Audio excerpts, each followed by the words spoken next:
Unfortunately, many people we support have been rejected by society, had their rights violated, and have not been treated fairly by people in positions of power. For that reason, we have to build a relationship with the people we support as true partners and experts in their own lives.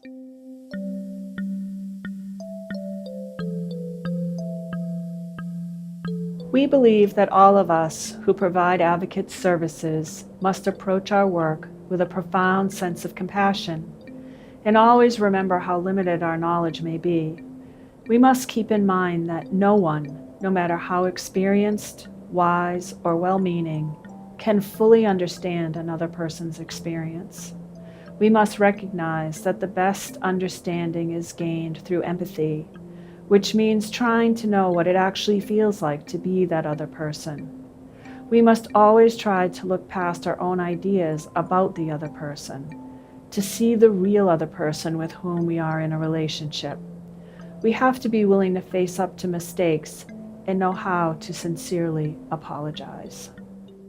Sometimes we treat people in ways they don't like or want, but we feel we have to act for their well-being or safety. For example, in a psychiatric crisis, we may commit a person to a hospital against his or her will, or we may support a person under guardianship who is forced to take medications that they don't want to take, or we may place a person in housing not of her or his own choosing.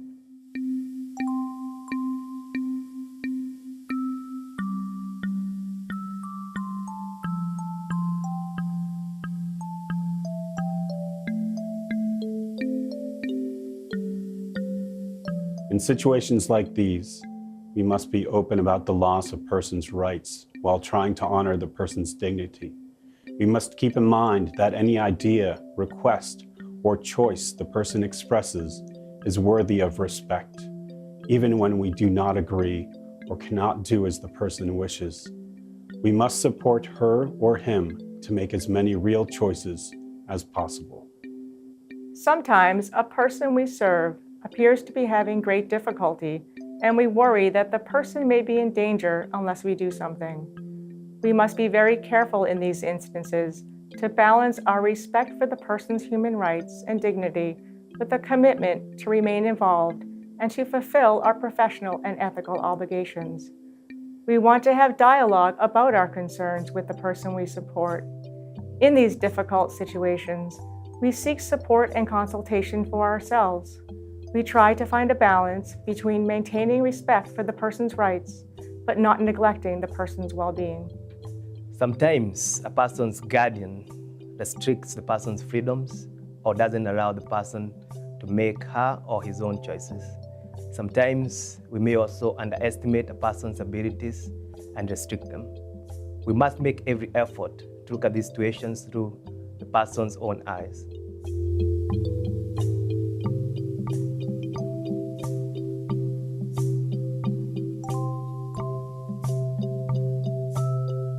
It is crucial that we be as honest and as clear as possible that in these situations, staff members, guardians, and other authorities have much more power than the person receiving support. We should do whatever we can to prevent harm from this difference in power.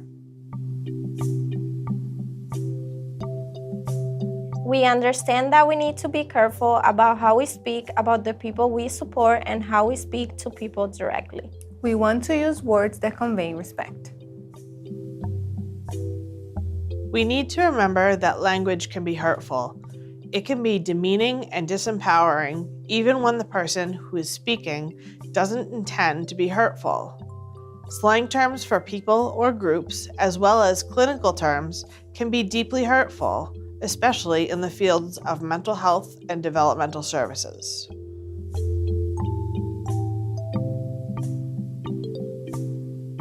We do not speak about individuals as if they were defined by their condition or diagnosis.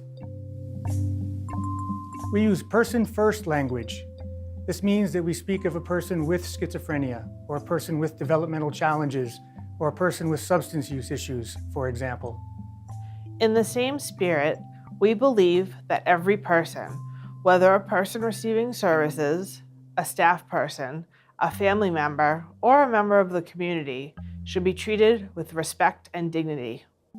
We reject racist slurs or other terms or actions used to demean or devalue anyone on the basis of a person's race, gender, sexual orientation, appearance, ethnicity, religious beliefs, disability, or personal characteristics or qualities.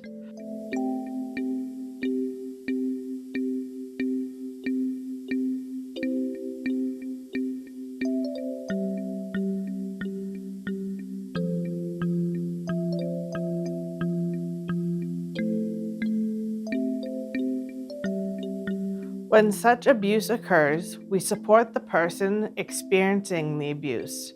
We also make every effort to help the person who is behaving abusively to understand the importance of mutual respect in our community. We appreciate that everybody is a complicated person with hopes and dreams.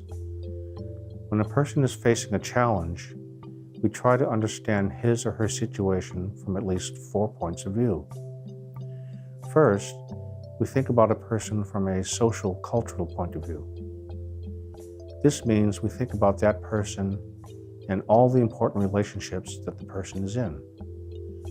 It also includes the person's culture and the community the person lives in. We also think about relationships with family members, friends, supports, and other community members.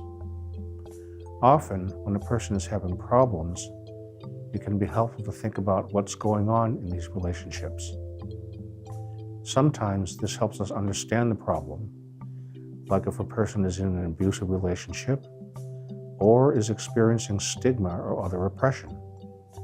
Sometimes thinking about relationships helps us understand what would be most helpful. When this is the case, the person may need support and advocacy to deal with these problems. The second way of looking at people involves a biological point of view. This means thinking about how a person's body and health might be involved in the current problem. Sometimes human problems can be at least partially understood as biological, for which medical treatments and lifestyle changes are sometimes helpful options.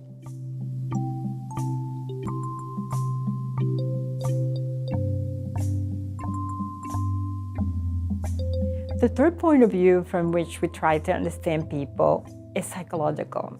This means that sometimes problems from the past make a person suffer if they're not dealt with. An example may be someone who was badly hurt as a child, or someone whose beloved family member died and they were not able to grieve. There are many sorts of dramas that leave emotional scars. Those are the sorts of problems that sometimes can be helped when counseling and understanding from professionals, peers, and other support. Finally, we approach people from a spiritual point of view. We know that we all need to find meaning in our lives and that sometimes people have difficulty because of issues in their spiritual lives. When that happens, it is sometimes helpful to reconnect with a spiritual or religious community or to find other spiritual resources. When we think about a person this way, we are trying to understand the whole person.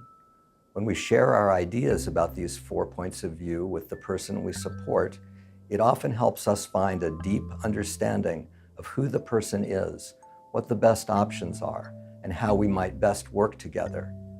We also have to be careful not to put too much emphasis on any one model of understanding a person. After all, everyone is a complicated human being.